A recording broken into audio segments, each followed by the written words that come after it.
ਰੱਬ ਰੁੱਸ ਜਾਵੇ ਬਾਦਸ਼ਾਹੀਆਂ ਰੁੱਸ ਜਾਂਦੀਆਂ, ਗੁਰੂ ਰੁੱਸ ਜਾਵੇ ਵਡਿਆਈਆਂ ਰੁੱਸ ਜਾਂਦੀਆਂ, मापे रुस जावन खुदाइयाँ रुस जांदियाँ। नमस्कार साथियों, सुमेधा कटारिया टॉक्स 2.0 की तीसरी कड़ी में आपका स्वागत है। लास्ट एपिसोड पेरेंट्स और उनकी एफर्ट्स को समर्पित था, जिसमें बच्चों की ज़रूरियात और अपेक्षाओं को फ्लैग किया गया था। कई पेरेंट्स ने ये चाहा कि क्यों उस गैप की बात नहीं की जा रही जो पेरेंट्स द्वारा क्रिएटेड नहीं है, पर समय के बदलाव से आया है, और ये गैप कहीं बांध बनने की बजाय बाधक बन जाता है। कभी कभी वो एक राह जो पेरेंट्स से बच्चों तक एंड वाइस वर्सा पहुंचती थी, वो क्यों धूमिल हो जाती है।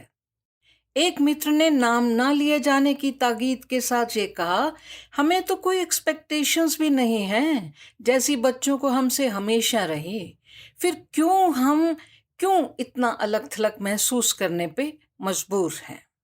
बड़ी वाज़ेह बात उठाई गई है, तो मैं ज़रूरी समझती हूँ कि पेरेंट्स के पॉइंट ऑफ व्यू से भी बात होनी चाहिए, जिनके लिए एक ही एजेंडा होता है, कैसे बच्चों को सही परवरिश, शिक्षा, संस्कार, प्रशिक्षण दिया जाए कि वो अपने पैरों पे पूर्ण आत्मविश्वास के साथ खड़े हो सकें और सर उठा के जी भर के जी सकें, अपने लायक बने और दुनिया में अपना मनचीन्हा मुकाम हासिल कर सकें।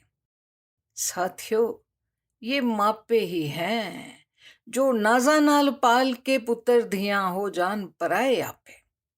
पेरेंट चाइल्ड कॉन्फ्लिक्ट अंकुरित होने के कई कारण हो सकते हैं, जिनमें सबसे बड़ा है पेरेंट्स या बच्चों के द्वारा नेगेटिविटी को कैरी किए जाना, जो परिणाम तय व्यवहार आचरण को एडवर्सली अफेक्ट करते हैं। इसके कई कारण हो सकते हैं, जैसे इंफॉर्मेशन का सही आदान प्रदान ना होना, या वैल्यूज का एकदम भिन्न होना, या संबंधों की वजह से उपजे कॉन्फ्लिक्ट, और या स्वभाव की ही भिन्नता। कभी कभी कठोर अनुशासन और सराहना या प्रशंसा ना किए जाना, या दूसरों के समक्ष आलोचना भी कारण हो सकते हैं। पर कोई भी तनाज़ा या कॉन्फ्लिक्ट का मूल होता है संवाद की स्थिति की अनुपस्थिति, यानी डिस्कस ना किए जाना, या ऐसी स्थितियां जिनमें बच्चे आश्वस्त या निडर ना महसूस करें अपनी बात कहने के लिए, या उन्हें अंदेशा या प्रेजुडिस हो कि उनकी बात सुनी ही नहीं जाएगी, या उस पे तीखी प्रक्रिया का डर उन्हें खुलने नहीं देता। हर बच्चा ये चाहता है अपने पेरेंट्स का आदर करे, पर पेरेंट्स कमांड करें वो आदर ये भी चाहता है। स्नेह, प्यार, ममता, दुलार ये काफ़ी नहीं होता, उसकी अभिव्यक्ति भी बहुत अहम है। हर संबंध में क्वालिटी समय की दरकार होती है, और समय की कमी या जब बच्चों को बहुत ज़रूरत हो उस समय उन पे तवज्जो ना दिया जाना उन्हें कहीं चोट पहुंचाता है। सच तो ये है कि ये दोनों तरफ का ही सच है। पेरेंट्स को भी किसी गिफ्ट, पैसे से अधिक प्रिय होता है उनके साथ बैठ के, उनके साथ रह के बिताए जाने वाला समय। जिंदगी की आपाधापी में, तेज रफ्तार में जब हमारे अपने बैक सीट ले लेते हैं, तो स्वाभाविक है सेंस ऑफ डिप्रेविटी का उभरना। जब बच्चों के साथ बैठ के खाना, खेलना, घूमना, बतियाना, उन्हें कुछ सुनाना और उनसे कुछ सुनना कहीं सुलभ रहा होता है, तो ऐसे क्वालिटी समय को न केवल बच्चे याद रखते हैं, पर उन्हीं क्षणों को पुनः साथ जीने की भी तांग रखते हैं। धैर्य और सहनशीलता का संचार पेरेंट्स अपने व्यवहार से अधिक अनुकरणीय बना सकते हैं। ये सही है कि हर जनरेशन की अपनी गति होती है, अपनी जीवन की गति।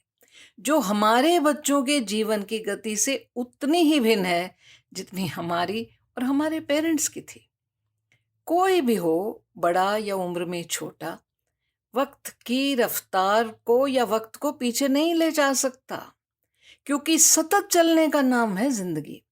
और अगर वर्तमान की गति के साथ वर्तमान पीढ़ी नहीं चलेगी तो वो अपने सपनों को अमली जामा नहीं पहना सकेंगे।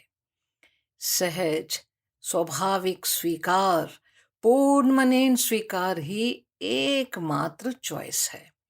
और जहां ये स्वीकार नहीं पाया जाता वहां मानसिक क्लेश के साथ शारीरिक तकलीफ से भी बचना मुश्किल है। समस्या या दिक्कत वहां होती है जहां हमारी एक्सपेक्टेशंस पेरेंट्स के रूप में या बच्चों की एक्सपेक्टेशंस के रूप में तो यथावत बरकरार रहते हैं, पर उन स्थितियों को तो रोका नहीं जा सकता जो बदलते समय के साथ बदल ही जाते हैं, क्योंकि निरंतर बदलाव जीवन की गति का हिस्सा है। ट्रेडिशनल वर्सेस मॉडर्न की बहस हमेशा हर युग में जारी रहती है। वक्त के साथ जो हर हाल में बदलती हैं वो हैं प्रायोरिटीज, अग्रताएं। हर पीढ़ी की प्रायोरिटीज भिन्न होती हैं। हर पीढ़ी शायद पहली पीढ़ी से अधिक मटेरियलिस्टिक प्रतीत होती है, शायद अधिक इनसेंसिटिव भी प्रतीत होती है, पर ऐसा कुछ जनरलाइज किया जाना सही नहीं, क्योंकि वक्त के साथ कदम से कदम ना मिलाया जाए तो वक्त आगे निकल जाता है और हम पीछे छूट जाते हैं। विकास और तकनीक की ये अंधी दौड़ पाश्चात्य प्रभाव की द्योतक है, जिसके चलते फैमिली वैल्यूज सिस्टम मेल नहीं खाते ट्रेडिशनल पारिवारिक प्रथाओं और सिस्टम्स से। न्यूक्लियर फैमिलीज का चलन और विवाह और परिवार के बदलते मायनों में माँ बाप कहीं अकेले हो ही जाते हैं, क्योंकि वो अपनी धरा से जुड़े रहना चाहते हैं और बच्चे कहीं उस धरा से पार आसमान पे विचरने के ख्वाबों के साथ जीवन संघर्ष में जुटे होते हैं।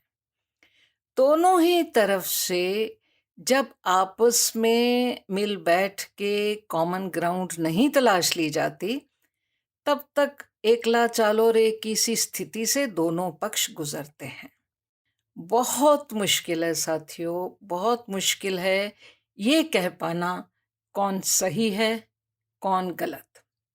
ना ही कोई आधार है किसी भी एक को या पेरेंट को या बच्चों को दोषारोपित करने का, पर विषमताओं से गुजरना ही असली जिंदगी है और इस जिंदगी से बड़ा कोई और टीचर नहीं है।